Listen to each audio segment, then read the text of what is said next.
am the seed. I am the seed that grows. That grows. And advances. And advances. The kingdom. The kingdom. For soul winning. For soul winning. This word. This word. Bread of life. Bread of life. That I received today. That I received today. Not only for me. It's not only for me. But to be shared. But to be shared. With others. With others. That they. May grow. In Christ. In Christ. As well as myself. As well as myself. For the purpose.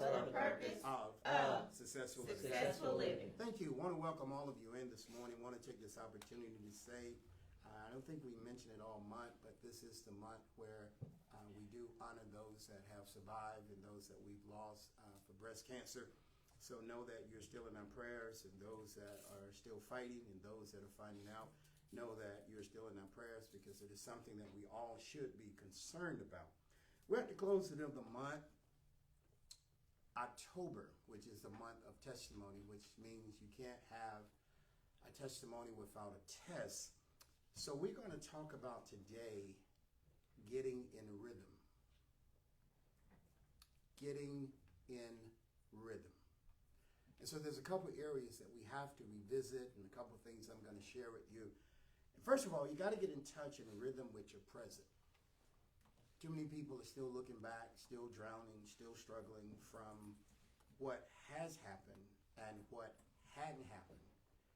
And so then it's tough to build faith and a future when you're still driving, looking in the rearview mirror. The second part is this. The time has come as things begin to slow down and we get in the holiday season. The time has come to find your identity as you move into 2025. What is your true identity? What are your dreams? What are your passions? What are your goals? And what are some things you want to leave behind? What are some behaviors? Now, here's what happens when you start to work on this. You have something that is considered an adversary. Here is what you want to do for the writers. Let no one weaken your personality. Let no one weaken your personality. Don't allow people to hinder your preparation, your passion, or your performance. The voices of other people can knock you off your rails. The voices of other people and things that happen will stunt you, and you will be in shock. And being in shock, you're still losing time. I say it again. Let no one weaken your personality, which means they take your energy. Don't allow people to hinder your preparation. They're busy celebrating. Most celebrations don't have a future. Most celebrations are things that have been accomplished or overcome. You have to focus on your next. Here's the thing you got to be critical of, yourself and myself, as we move into 2025. We can no longer stand in our own way.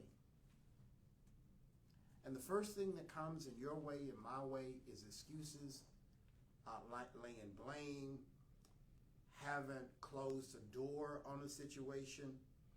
And so that means we're not focused. And when we're not focused, our needs cannot be met.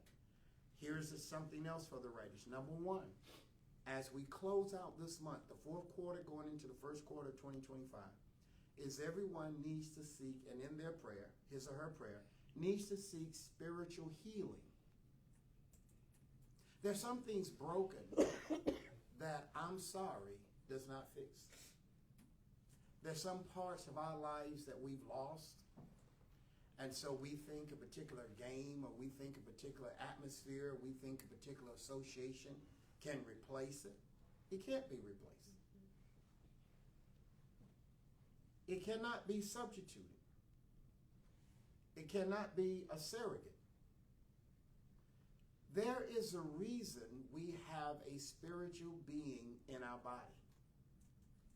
And a lot of brokenness isn't so much in the natural as it is in the spiritual. Number two, spiritual healing. Well, people say, well, how do I heal naturally? How do I heal? There are some associations, there's some company, there's are some things you have to remove yourself from because it will not remove itself from you. There are some stop doings in our lives. And most of the time, it's the things that we're most attracted to. So to naturally heal our bodies and to naturally heal our environment, there has to be, it's the same thing in the auto industry where they talk about fossil fuels and they talk about EVs and trying to cut down on the, what do they call it? Emissions. The emissions in the atmosphere. There are some things that we have to heal from naturally, and they take time. And so sometimes we make excuses because we don't want to deal with the pain. So now, number 3, healing is so important to our future. But here's a hangnail. Sometimes it's not the healing part, it's the letting go. I'll say it again. Number 1, spiritual healing. Number 2, to heal naturally. There are things that the voices that people have said, mothers and fathers and sisters and brothers and aunts and uncles and neighbors and colleagues, there are some scars there. And people will hurt you. The rejection of a father, the lack of compassion from a mother. And so sometimes we're an adult, but we still have a childlike mind. And we try to ignore it and substitute it with other things. And so it's hard to let go. This is why we have to have a universal source that's higher than us. We have to have something to reach for, because if not, many people would never pull themselves up. They find excuses for everything. Here is number 4. Things will happen, but they happen for a purpose. I'll say it again. Things will happen. We don't see the hidden and the subtle messages in the things that happen. We look at the building fail. We didn't notice the cracks in the wall.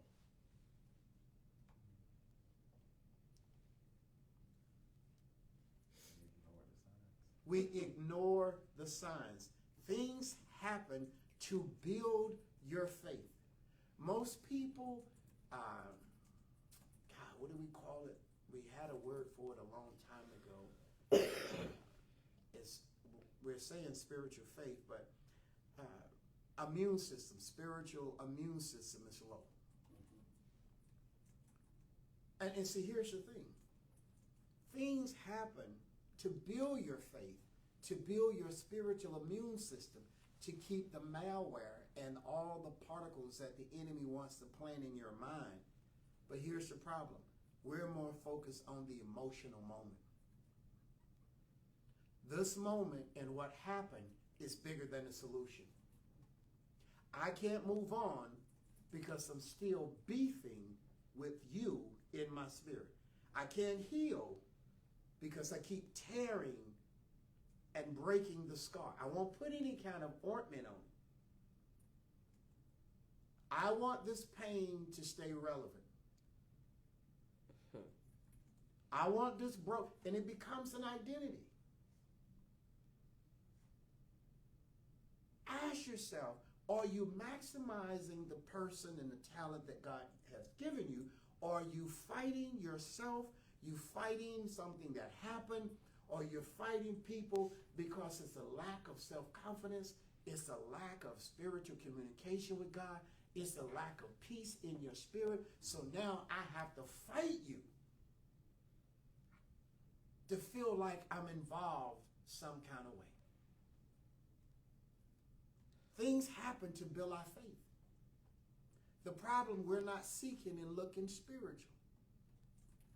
We're not liking people. Can we agree on that? Come on, we're not liking people. But here's what the Bible says. For we wrestle not against flesh and blood. So why you have this beef with a person that has opened themselves up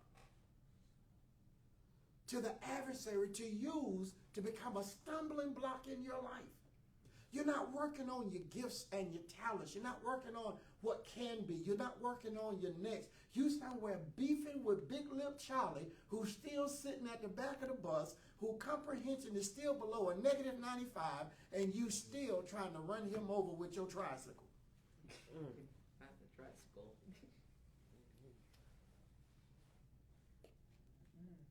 You're in an adult body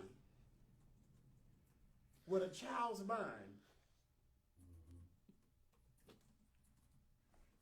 Is this making sense? Here's another one, number 5. Set high standards for yourself and your family. Watch this, not just in name only. Set high standards. And so someone said to me, they said, well, my whole family is educated, we've got degrees, but they're crazy. Well, they're missing the spiritual side. They're missing the governing side. You see what I'm saying? There's a side that we need God. I mean, it's like getting on the football field and think you're playing sandlot football at the house. And you just want to kick somebody, and you want to elbow somebody, and then wonder why you ejected from the game. You're going to hit a person in the helmet. In other words, your emotions is bigger than the game. And many people, emotions are bigger than their opportunity to succeed. And so when the enemy can trap you and you allow people to trap you, that you're not thinking next step, you're thinking moment, you're always going to lose. You have to understand that people intentionally plan to scar you. And many people are still sitting around licking their wounds rather than focusing on healing and a path forward. Using it as a crutch. Yes. It's easy to say it won't happen. Come on, let's have a conversation about it. Ask me why. Why?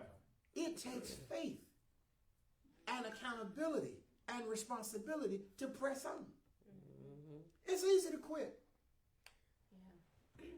A lot of people are fearful of the unknown, of the future, of what it holds, because they can't see it right now. Well, see, when you can't see it, what does the Bible say? Walk by Faith and not by sight. There are going to be dark periods in your life, in my life. There are going to be times you don't understand what just happened. Why did it happen? Look for the subtle messages rather than the emotional reaction. This is why Galatians 5:1 is so critical. It talks about, and see, here's the thing. The adversary can attack you so hard. It affects the way you think. It affects what you say. It affects how you process information. You have not heard this before, I don't know. Have you ever heard of a spiritual concussion? Yeah. Explain that, please. A spiritual concussion is when you get hit in your spirit. You ever had something say it just hit me in the liver? It just hit me. And you can't shake it. And it constantly comes and it rewinds in your mind. That's a spiritual concussion. Well, we keep saying, why, Lord? And oh me, oh my. A spiritual concussion is when I forsake to assemble myself, to strengthen myself among God's people. You have a spiritual concussion. You have a concussion when you start saying, well, don't nobody understand what I'm going through. Everybody just happy. Everybody. Listen. You can't put the grass back after it's been cut. Right. There's some things that have walked away from our lives. There are some things that have ran into our lives. And we're still choking on a spiritual concussion. Because our prayer zone, our faith zone is down. No, your mind doesn't tell you you are the example of God. It isn't how hard you've been hit. It's how well you will respond. Galatians talks about this in Galatians 5:1, how someone else was worried about someone else's private parts. Circumcision, uncircumcision. And what you have is you have people who are master manipulators. Ask me where the master part comes in at. Where does master come in at?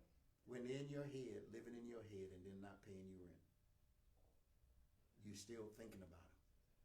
What she said, what he said, what they did, what they didn't do. They're living in your head for free. They have hit you 6-12 weeks ago, and you still have a spiritual concussion from the hit. And you have not sought spiritual relief. Yes, sir. There's a quote that from Rocky. It says, "It ain't about how hard you hit. It's about how hard you can get hit and keep moving forward." Yes. And see, here's the problem. Society tells you, with all these little fairy tales, that everything's going to be wonderful. So this is psychological path in our mind. There's nothing bad supposed to happen to me in life. Then you have that other group think everything bad is supposed to happen to them. And so master manipulators is when they have manipulated you so well, you sleeping thinking about them. You dreaming about them. You get up and repeat what they said.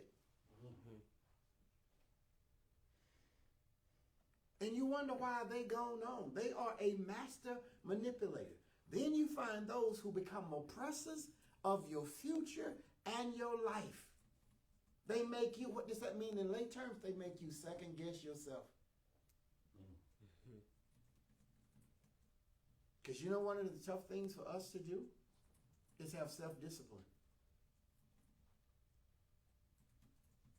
We make more money to,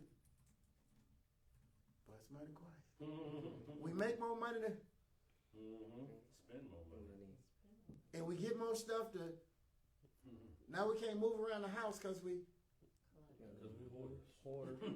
Yeah, we make more money to spend more money. And as long as we spending money, everything's fine.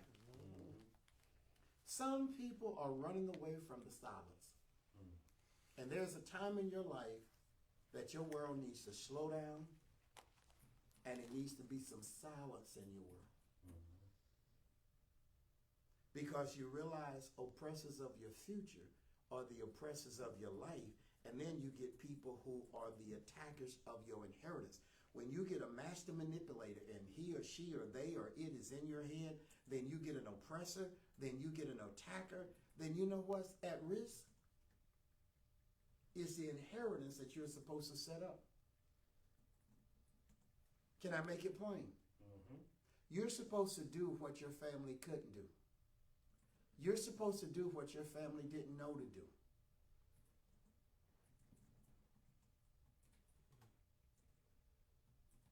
You didn't survive because you were lucky. You survived because you have purpose. You didn't win no race. If the next generations of cousins, the next generations of nieces, the next generation of your biological children don't have nothing to stand on, what you gonna tell God? God, I worked all my life. I went to church, I paid my tithe. Lord, I did everything. What path did you set up for them?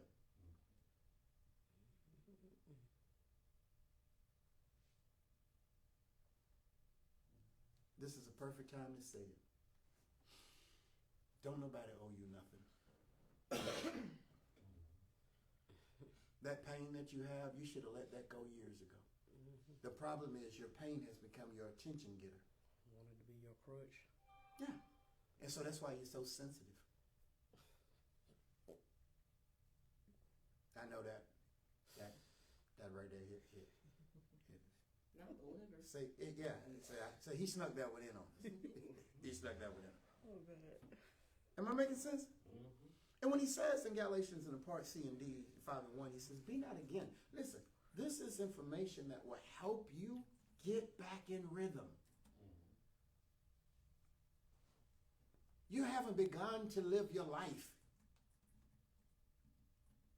Wherever you are is not your last stop. The problem is, ooh, Lord, you resist what you can't control.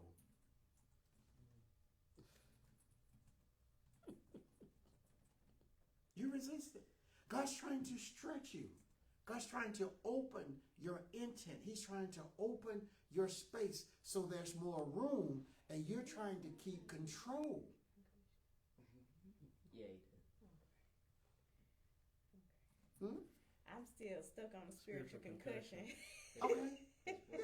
See, many people are suffering from a spiritual concussion because they went to church and someone hurt their feelings, or people wasn't acting, or, we find excuses. Now, the club can have a fight all day, fight all night. You can have a shooting, a stabbing, a killing, and a robbing. Somebody can scratch your car, you'll be right back in there next week. Right. People can mess up your coffee, you'll be right back in there next week. Come on.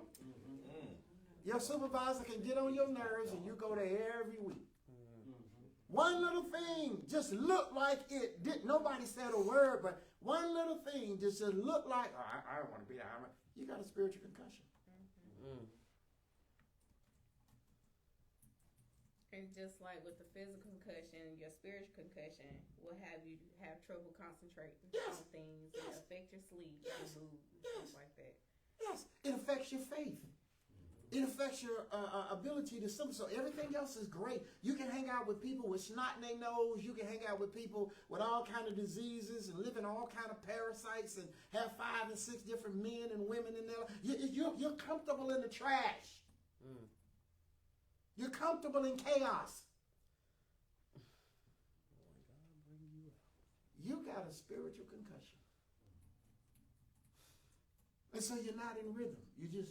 You're halfway there. You feel good for a moment, then you're high for 3 weeks, and then you want to duck, and then somebody say something to you. And see, when God speaks to your spirit, you got so much trash in it, I'm grown. You're going to be dead too.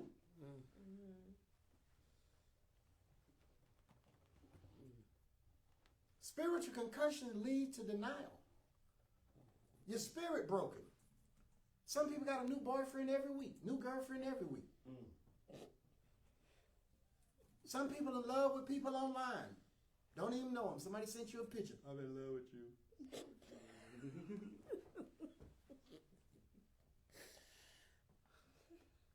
I'm going to talk about me. You know you need to be on the diet. And somebody say, oh, look at you, Slim. You know you're not Slim. You got a concussion. That's the problem with social media. We need to stop lying. The AI filters. Oh, goodness. Doing that? The AI filters. The AI filters, yes. Make you look 20 years younger. And then people see you real, and everybody want to see everybody fall off. Don't nobody want to see them up close. They want to see. Catfish alert. Catfish alert. Catfish alert. That's a new, yeah. And I don't even know why people go on those shows. No, you're going to wind up in the dump. Spiritual concussion. Okay, I got another question. Okay, so spiritual or concussion is temporary. So if you relate it to spiritual, what will happen if you prolong the treatment of a spiritual concussion? It deepens. It's like a cancer. It consumes your faith. It consumes your natural. It consumes your spirit. It consumes your inheritance. So it just expands. It's expanding. And that's when we start using It's a it as parasitical spiritual disease that constantly functions. And so what it wants to do is control your faith network. It's kind of like your spinal cord where your nerves go all into your, what do they call that? Y'all, come on, PhD people. I don't know. PhD education, that's science. Okay, come on, my science people. It's something that the brain stem where all the nerves meet up, and it's supposed to send you. Cerebellum. The cerebellum. Okay, y'all say, because somebody gonna tell out the word. Choke you. And so that's what the concussion does. it weakens your immune system and the defense system to fight off stuff. So now everything is personal. Everything is personal. And remember, when Jesus told us, Peter, he said, Peter, Satan has Desires to sift you as wheat. He just don't run you over. What good is that? Smoke weed every day. Well, you heard that. That's the young people. Yeah, I smoke weed every day. I ain't with that. I'm not with them young people. You're not with them? Okay. Baby, Oh, different wow, generation. wow. Different generation. Yeah. Wow, I see how it is. Just Right behind mama's damn house. I see snow howling at the moon. That's not my generation. Brother Ray, if you up this morning, somebody text Ray. I call Ray all the time. He be like, yeah, man, drinking that lizard stuff and be hollering. Be hollering at the moon. This is what, let me help you out. And the reason I transferred the language is this generation, your generation, bright, and see, you guys don't realize you all are the free generation. Y'all think y'all catching it? You need to really talk to your parents and your grandparents. They caught it. Like Moody said, what Paul Mooney? Paul Mooney said, tell them they can't ride the bus. Paul Mooney would say, and then let me get my girl Carla B. Carla B said, y'all so thirsty. Y'all know what she said. You know what? Come take this heavy trash bag out my hand because we bring a person down all the time. Yeah, Carla B said that. I was reading an article on her the other day, and she had an emergency. Cardi B. Whoever y'all. Who you talking about? I was like, oh, who Carly? Marley. I was thinking Our Carly. Don't make me do this to y'all. Know what I would do. Oh, God. But see, in the old term, it would be yokes and bondage. So to teach the new generation, it has to be introduce you to a word, spiritual concussion, because it lingers. Break it down. It lingers. Does this make sense? So let me give you, in your new version, and it's like 3 things. Yeah, 3. What time is it? Oh, we got a minute. Okay. It's like 3 things. Number 1, yokes and bondage. Watch this. 80% of the people in your life complain constantly. God. I want to line up and shoot him. Well, first of all, why you still with them? Why you still with him? That's what you were saying. Okay, I'm sorry. If 80% of the people that are in your life offer no support, just gotta complain. You either eating trash, you like to smell trash, or you like to hang around trash. Sip on. Hey, I can't remember that movie. It was Harlem Nights when they put him in the safe, and they said, Yeah. Take those small. "Take the small." So you sit there with people with all this dysfunction. 80% of the people in your life complain. Anybody disagree with that? They complain all the time. Why are you still with them? 15% of your people in your life you don't trust or believe in. 15%. Think about it. 15% of the people in your life you don't believe or trust. Why are you with them? Pain becomes a common denominator. 80% of the people in your life complain constantly. 15% of the people in your life you don't believe or trust.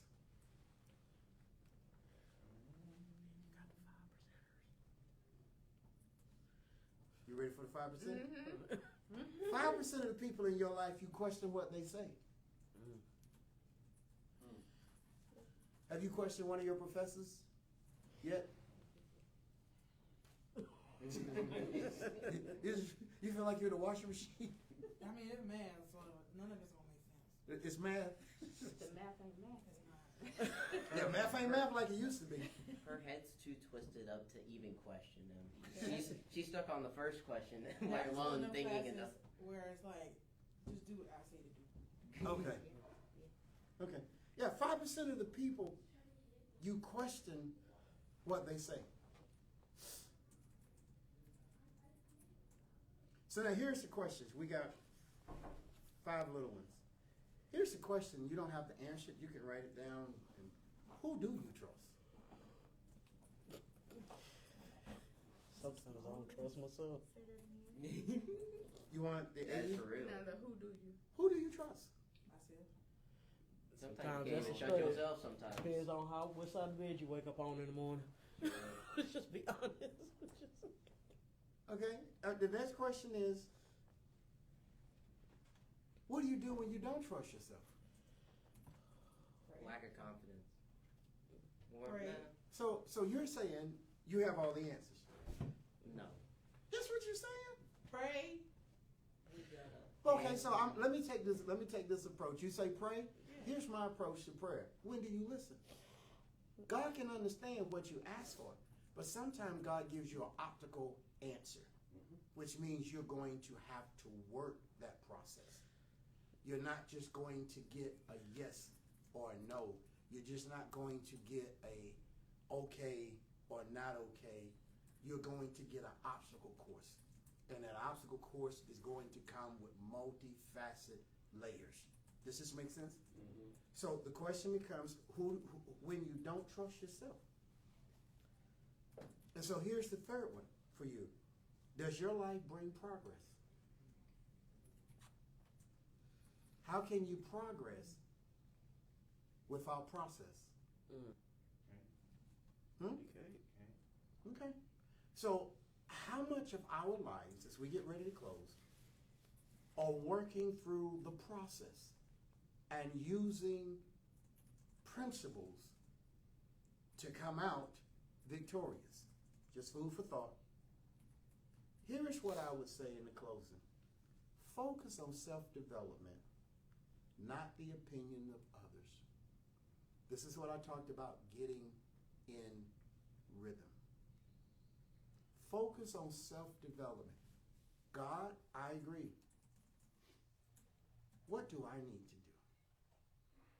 do? Balance my spirit. Don't let me react to what she said. Don't let me react to what he's doing. I don't want to outsmart him.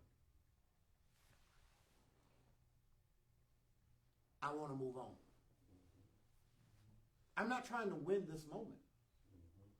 This is when you start to get in rhythm with your present to build your future. Here is a problem. Say this with me. We get in our own way. Say it again. We get in our own way. Ask me, what are we infecting? What are we infected? Our gifts, our talents, our intelligence, our innate inheritance, our spiritual birthright. When I get in my way, because it's human nature to respond. It's human nature to get into my feelings. It's human nature to question everything. But when I seek God, your dreams, your independence, and your financial stability will equal progress for you. That you will not only shine in the natural, but you also will walk in the spiritual. God bless you. I will see you soon.